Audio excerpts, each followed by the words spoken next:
ஒரு கார்த்திகை மாத கருக்கிருட்டு. செங்கல்பட்டிலிருந்து படப்பிடிப்பை முடித்துக்கொண்டு எம்ஜிஆர் அவர்கள் நடுநிசி 12 மணி வாக்கில் காரில் வந்து கொண்டிருக்கிறார். கண் விழித்தவாறே தனது காரில் எம்ஜிஆர் அவர்கள் வந்து கொண்டிருந்த பொழுது வழியில் போலீஸ் உடையில் நின்ற ஒருவரை பார்க்கிறார். எம்ஜிஆர் அவர்களின் கார் அவரை கடந்து செல்கின்ற போது எம்ஜிஆர் அவர்களின் நெஞ்சில் பொறி தட்டுகிறது.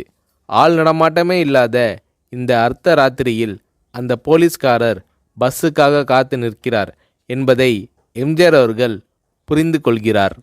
உடனே தனது டிரைவரிடம் காரை நிறுத்த சொல்கிறார் எம்ஜிஆர். கார் பின்னோக்கி வருகிறது.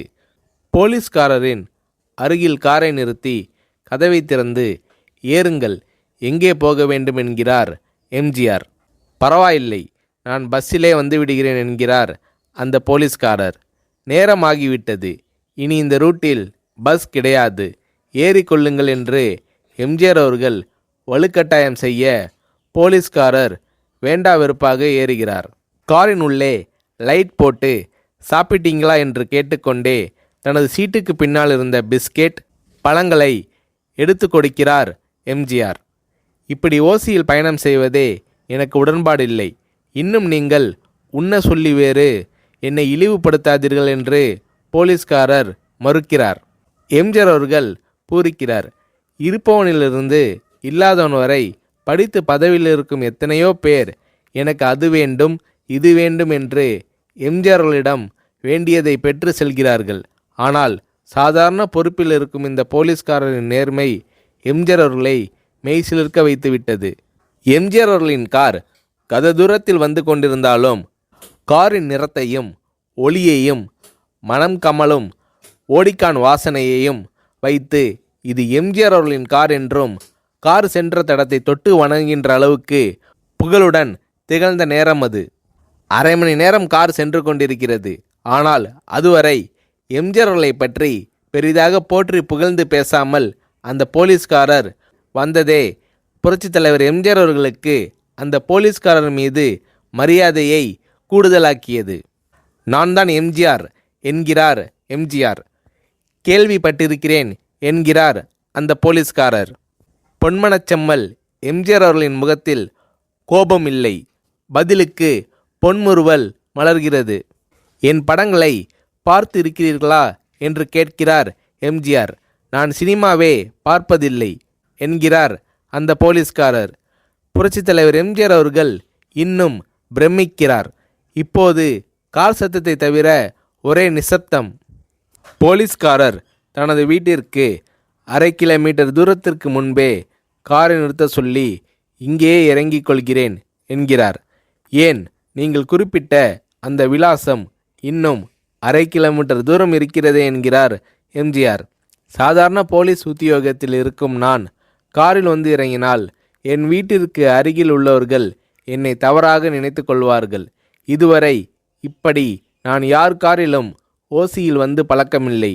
நீங்கள் இவ்வளவு தூரம் செய்த உதவிக்கு நன்றி என்கிறார் அந்த போலீஸ்காரர். புரட்சித் தலைவர் எம்ஜிஆர் அவர்கள் அதற்கு மேல் எதுவும் பேசவில்லை. அவர் எந்த போலீஸ் ஸ்டேஷனில் பணிபுரிகிறார் என்பதை மட்டும் கேட்டு தெரிந்து கொண்டு கிளம்புகிறார். அடுத்த நாள் செங்கல்பட்டு போலீஸ் ஸ்டேஷனுக்கு ஃபோன் செய்து நான் எம்ஜிஆர் பேசுகிறேன் என்கிறார் எம்ஜிஆர். ஃபோனை எடுத்த டிஎஸ்பி உதறலோடும் உற்சாகத்தோடும் தலைவரே வணக்கம் என்கிறார். இரவு சந்தித்த போலீஸ்காரரை பற்றி விசாரிக்கிறார் எம்ஜிஆர். அந்த டிஎஸ்பி சொல்கிறார், நீங்கள் குறிப்பிடும் அவர் இன்று விடுப்பில் இருக்கிறார். அவர் கையூட்டு வாங்காதவர், கடமை தவறாதவர், காவல்துறையின் நேர்மைக்கு இவரே இலக்கணம். வெற்றிலை பாக்கு, பீடி, சிகரெட் போன்ற போதை வஸ்துக்கள், நாடகம், சினிமா போன்ற பொழுதுபோக்கு அம்சங்களையெல்லாம் இவர் அறியாதவர். கல்யாண வயதில் உள்ள 3 பெண்களையும் கரை சேர்க்க முடியாமல் கஷ்டத்தில் இருக்கிறார் என்கின்ற விபரம் டிஎஸ்பியால் எம்ஜிஆர் அவர்களுக்கு சொல்லப்படுகிறது. அவரை நாளை என் தோட்டத்திற்கு வர சொல்லுங்கள் என்கிறார் எம்ஜிஆர். கேட்டுக்கொண்ட டிஎஸ்பி உங்களோடு ஃபோனில் ஆளுக்கு ஒரு வார்த்தை பேச இன்ஸ்பெக்டர், சப் இன்ஸ்பெக்டர் உட்பட எல்லோரும் ஆசைப்படுகிறார்கள். ஃபோனை அவர்களிடம் கொடுக்கலாமா என்கிறார். எம்ஜிஆர் அவர்கள் கொடுங்கள் என்கிறார். பேசுகிறார். அந்த போலீஸ் ஸ்டேஷனே புண்ணியம் பெற்றதாக மகிழ்ச்சி அடைகிறார்கள் அந்த போலீஸ்காரர்கள். மறுநாள் அந்த போலீஸ்காரர் ராமவரம் தோட்டத்திற்கு அழைத்து வரப்படுகிறார். அவரிடம் பேப்பரில் மடித்த பெரிய பணக்கட்டை கொடுத்து, இதை வைத்து உங்கள் பெண்களின் கல்யாணத்தை நடத்துங்கள் என்கிறார் எம்ஜிஆர். போலீஸ்காரர் மறுக்கிறார். நான் ஏதாவது உங்களிடம் காரியமாற்ற சொல்லி அதற்காக கொடுத்தால் அது தவறு. என்னால் ஆக வேண்டியது உங்களுக்கும், உங்களால் ஆக வேண்டியது எனக்கும் எதுவும் இல்லை. நான் உங்கள் கூட பிறந்த ஒரு சகோதரனாக நினைத்து கொடுக்கிறேன், பெற்றுக்கொள்ளுங்கள் என்று சொன்ன பிறகு கேட்டும் கூட கிள்ளி கொடுக்காத கனவான்கள் வாழும் இந்த உலகில் ரோட்டில் நின்றவனை அழைத்து சென்று அள்ளி கொடுத்த எம்ஜிஆர் அவர்களின் கருணையில் நெகிழ்ந்து போய் பெற்றுக்கொள்கிறார் அந்த போலீஸ்காரர். பிறகு ஒரு தேதியில் புரட்சித் தலைவர் எம்ஜிஆர் அவர்களே சென்று அந்த போலீஸ்காரரின் 3 பெண்களின் திருமணத்தையும் நடத்தி வைத்து வாழ்த்தி இருக்கிறார்.